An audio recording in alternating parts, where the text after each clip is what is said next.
Have you ever wondered what you would do if the person you trusted most in the world betrayed you? Not with a loud, dramatic fight, but with a quiet, creeping suspicion that something just isn't right. This is the story of Mark, a man who loved his wife, Sarah, more than anything. They had what seemed like a perfect life, built on a foundation of shared dreams and years of history. But one day, a single out-of-place text message on Sarah's phone planted a seed of doubt that would grow into a painful certainty. It started subtly. Sarah began working late more often. Her phone became an extension of her hand, always angled away from him. When Mark would ask about her day, the answers were vague, filled with new inside jokes and names of colleagues he'd never heard of. He tried to ignore it, telling himself he was being paranoid. After all, this was Sarah, his Sarah, the woman he'd built a life with. He didn't want to believe that the foundation of their world was cracking beneath their feet. So Mark started paying closer attention, not as an accuser, but as a silent observer trying to piece together a puzzle he desperately hoped he was imagining. He noticed the new perfume she wore, the sudden interest in a gym she joined across town, the way her laughter sounded different when she was on the phone, a little too bright, a little too forced. Each detail was a small cut, slowly bleeding the trust from their relationship. He felt like a ghost in his own home, watching the woman he loved drift further and further away. Mark knew he couldn't live in this limbo of suspicion. The not knowing was eating him alive. He needed proof, not for revenge, but for his own sanity. He needed to know if his reality was real. So he made a difficult decision. He decided to stay, to endure the quiet agony until he had undeniable proof.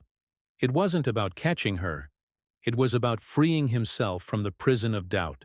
He continued to be the loving husband, making her coffee in the morning and asking about her day, all while his heart was breaking with every small lie he uncovered.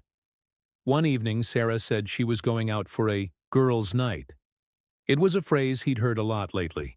Mark felt that familiar knot tighten in his stomach. A few hours later, a friend who knew nothing of his suspicions sent him a picture from a local restaurant saying, "Hey, isn't that Sarah's new car?" In the background of the photo, parked outside a cozy romantic bistro, was her car. But the truly gut-wrenching part was seeing her through the window, laughing and holding hands across a candlelit table with another man. There it was. The proof.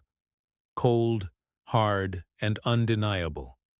In that moment, a strange sense of calm washed over Mark. The frantic anxiety that had plagued him for months disappeared, replaced by a quiet, profound sadness. There was no rage, no desire to confront her or cause a scene. The fight had already left him. He had his answer, and the truth, as painful as it was, had set him free. He didn't storm out or pack a bag in anger. He simply sat in his quiet house, the picture glowing on his phone screen, and began to mourn the end of his marriage. The next morning, when Sarah came home, humming a happy tune and full of stories about her girls' night, Mark was already gone. He hadn't packed everything. He just took his essentials, the things that were truly his. On the kitchen counter, where he usually left her a morning coffee, he left his wedding ring and a single, simple note. It didn't contain accusations or anger. It just said, "I know. Goodbye, Mark." He didn't need to say more. The silence spoke volumes. Mark left town that day. He drove for hours with no destination in mind, just needing the distance. He found a small apartment in a new city and started the slow, painful process of rebuilding his life from scratch. He didn't seek revenge or tell their mutual friends his side of the story. He understood that anger was a cage, and he had just escaped one. Holding on to hatred would only keep him tied to the person who hurt him.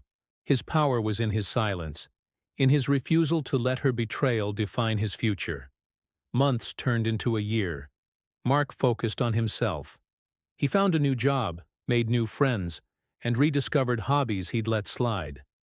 He learned to find joy in simple things again. A good book, a long walk, the peace of his own company. He realized that the ultimate act of reclaiming his life wasn't about punishing Sarah, but about finding his own happiness again, independent of her. His quiet departure wasn't a sign of weakness, it was an act of profound self-respect.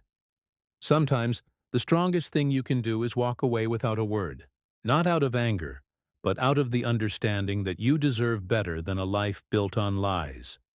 Mark's story is a powerful reminder that your peace is worth more than any argument. He chose to close a chapter of his life not with a bang, but with the quiet dignity of turning the page. And in that silence, he found the freedom to start writing a new story, one where he was the hero. Thank you for watching. If this story resonated with you, please consider liking this video and subscribing to our channel for more content that explores the complexities of life and relationships. Take care of yourselves, and we'll see you in the next one.